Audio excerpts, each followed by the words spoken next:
ऐकली कधी तुम्ही ही कथा सात बेटांची, ह्या भूमीला साथ लाभली दर्याच्या लाटांची. कोणी म्हणे माया नगरी, कोणी मुंबाई माता, इतिहासातून चला उलगडू आजही विस्मय गाथा. ही कहाणी अज्ञात मुंबईची, ही कहाणी अज्ञात मुंबईची. श्रोतेहो नमस्कार. प्रसारित करत आहोत अज्ञात मुंबई या पुस्तकाचं क्रमशः वाचन. लेखक नितीन साळुंखे, वाचक अक्षय शिंपी आणि नेहा कुलकर्णी. संकल्पना शैलेश माळोदे. सादरकर्त्या ज्योत्स्ना केतकर. जन्मकथा गेटवे ऑफ इंडिया नजीकच्या शिवपुतळ्याची. आज ऐकूया 8वा भाग. भाऊ साठे आणि त्यांच्या सहकाऱ्यांनी हाती घेतलेल्या एका ऐतिहासिक आणि अविस्मरणीय कामाच्या पूर्ततेचा, सार्थकतेचा क्षण आता टप्प्यात आला होता. वाहतुकीसाठी सुटा केलेला पुतळा पुन्हा जोडून तो चबुतऱ्यावर बसवण्याचं काम तेवढं उरलं होतं आणि ते पुढच्या 2 दिवसात पूर्ण करायचं होतं. तासभर विश्रांती घेऊन पुन्हा सर्व मंडळी कामाला लागली. पुतळ्याचे सुटे केलेले भाग जोडण्याचं काम हाती घेतलं. एकदा का पुतळा 21 फूट उंच चबुतऱ्यावर बसवला की मग काहीच करता येणं शक्य होणार नसल्याने ते पुतळा जमिनीवर असतानाच करणं भाग होतं. दुसऱ्या दिवशी पुतळा चबुतऱ्यावर स्थानापन्न करण्यासाठी क्रेन यायची असल्याने हे जोडकाम रात्रभरात संपवणंही आवश्यक होतं. पुतळ्याचे सुटे भाग जोडायला लगेचच सुरुवात करण्यात आली. जोडून झालेल्या भागांचं फिनिशिंग करण्यात आलं. जवळपास संपूर्ण रात्र पुतळ्यावर शेवटचा हात फिरवण्यात सरली. पहाटेच्या सुमारास महाराजांचा अश्वारूढ पुतळा चबुतऱ्यावर आरूढ व्हायला सज्ज झाला. पुतळा क्रेनच्या सहाय्यानं चबुतऱ्यावर चढवण्याची जबाबदारी मुंबईच्या मेसर्स हसनभाई जेठा या कंपनीनं घेतली होती. 23 तारखेला सकाळी क्रेन हजर तर झाली, पण एक तांत्रिक अडचण मात्र उभी राहिली. पुतळा 21 फुटी चढवण्यासाठी क्रेनचा बूम म्हणजेच क्रेनच्या टोकावर असणारा लांब हात किंवा दांडा कमीत कमी 60 फूट लांबीचा असणं आवश्यक होतं.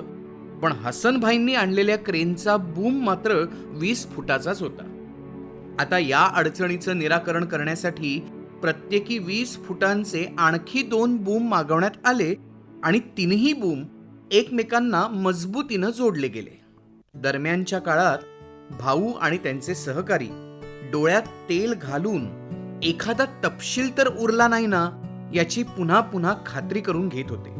शेवटी म्यान, तलवार, जिरेटोप, गोंडे आणि तुरे जागच्या जागी बसवून पुतळा चबुतऱ्यावर स्थानापन्न करण्यास तयार असल्याचा इशारा भाऊंनी केला आणि क्रेनही सज्ज झाली. एव्हाना संध्याकाळचे 4 वाजले होते. पुतळा क्रेनला काळजीपूर्वक बांधण्यात आला.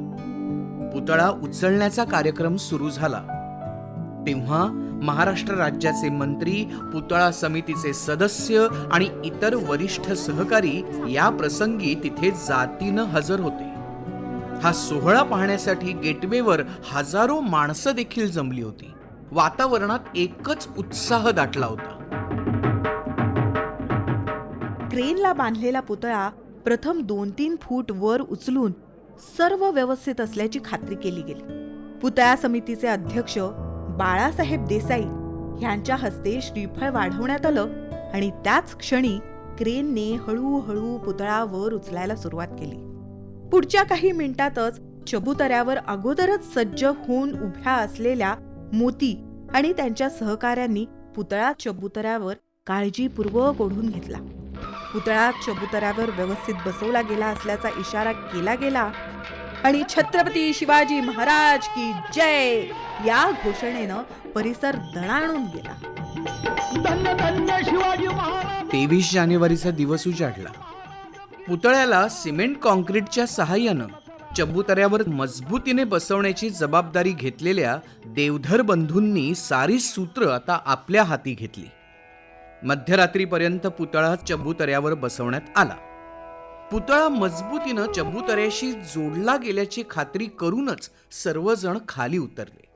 जमिनीवर उतरून पुतळ्याकडे एकदा दृष्टिक्षेप टाकून सारं काही ठीक असल्याची पुन्हा एकदा खात्री केली गेली आणि मगच सारेजण मुक्कामी परतले. दुसऱ्या दिवशी चबुतऱ्यावर पुन्हा चढून पुतळ्यावर शेवटचा हात फिरवण्यात आला. पृष्ठभाग खराब होऊ नये म्हणून ऑक्सिडायझेशनची प्रक्रिया करण्यात आली. 2 दिवसांनी होणाऱ्या पुतळ्याच्या उद्घाटनाची तयारी जोरात सुरू होती. खबरदारी म्हणून पुतळ्याचा पाया पोलादाच्या पट्ट्यांनी जखडून टाकण्यात आला. पुतळ्याच्या चोहोबाजूंनी मोठमोठाल्या प्रखर प्रकाशाच्या झोतात सजावटीची कामं सुरू होती. शानदार मंडप उभारला जात होता. अखेरीस 26 जानेवारीचा दिवस उजाडला. पुतळ्याच्या उद्घाटनाचा दिवस. पहाटेपासूनच गेटवे ऑफ इंडियाचा परिसर लोकांनी फुलून गेला होता.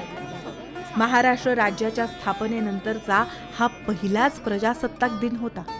त्यानिमित्तानं मराठी भूमीत स्वराज्य निर्माण करणाऱ्या शिवकल्याण राजाचं, छत्रपती शिवरायांच्या शिल्पाच्या अनावरणाच्या सोहळ्याचं साक्षीदार होण्याच्या भावनेनं हजारोंच्या संख्येने रयत जमली होती. महाराजांच्या नावाचा जय जयकार होत होता. ढोल ताशे वाजत होते, सनया निनादत होत्या, तुताऱ्या फुंकल्या जात होत्या. वातावरणात चैतन्य भरून राहिलं होतं.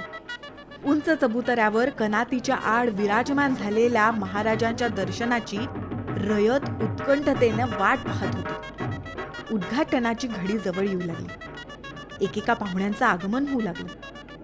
सर्व मान्यवर आपापल्या आसनांवर विराजमान होऊ लागले. इतक्यात गगनभेदी तुतारी निनादली. महाराष्ट्र राज्याच्या निर्मितीत सिंहाचा वाटा असलेल्या आचार्य अत्रे यांचं आगमन झालं. घोषणांच्या गजरात जनतेनं त्यांचं स्वागत केलं. त्यांच्या मागोमाग मुख्यमंत्री यशवंतराव चव्हाण कार्यक्रमस्थळी उपस्थित झाले. त्यांचंही जोरदार घोषणांनी स्वागत झालं. राज्यपाल महोदयही आले होते. मान्यवरांच्या स्वागताचा कार्यक्रम आटोपताच पुतळ्याचा अनावरण समारंभ सुरू झाला. निवेदन सुरू असतानाच यशवंतराव अस्वस्थ होऊन आजूबाजूला पाहू लागले. पुतळ्याचे शिल्पकार भाऊ साठे त्यांना व्यासपीठावर कुठेच दिसेनात. पण कसे दिसावेत? अहो, भाऊंना कार्यक्रमाचं अधिकृत निमंत्रणच गेलं नव्हतं. झाला प्रकार यशवंतरावांच्या लक्षात आला. त्यांनी ध्वनी क्षेपकावरून भाऊंना तातडीने व्यासपीठावर येण्याचं आवाहन केलं. प्रसंगाचं महत्त्व आणि गांभीर्य लक्षात घेऊन भाऊ मानापमान बाजूला ठेवून व्यासपीठावर पोचले. यशवंतरावांनी 2 पावलं पुढे येऊन आदरानं भाऊंचं स्वागत केलं. भाऊंचा यथोचित सत्कार केला गेला. पुढचा कार्यक्रम सरकारी रीतीप्रमाणे थाटात पार पडला.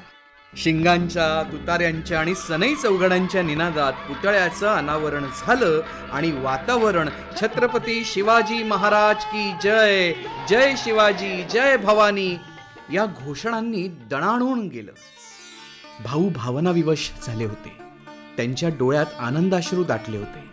भाऊंना त्यांचं आयुष्य कृतार्थ झाल्यासारखं वाटलं, जणू त्यांच्या अवघ्या आयुष्याचंच सार्थक झालं असावं. आज गेली 65 वर्ष गेटवे ऑफ इंडिया समोर दिमाखानं उभा असलेला महाराजांचा अश्वारूढ पुतळा अनेकांनी पाहिला असेल, पण त्यांना या पुतळ्याची जन्मकथा मात्र माहीत नसावी. आता पुन्हा जेव्हा तिथे जाल तेव्हा या पुतळ्याकडे पाहताना ही कथा आठवून पहा. पुतळ्याचं एक वेगळंच रूप तुम्हाला दिसेल. पेटगाव अन नगर शहर ते महानगर बनताना. हा होता अज्ञात मुंबई या पुस्तकाच्या क्रमशः वाचनाचा आजचा भाग. लेखक नितीन साळुंखे, वाचक अक्षय शिंपी आणि नेहा कुलकर्णी.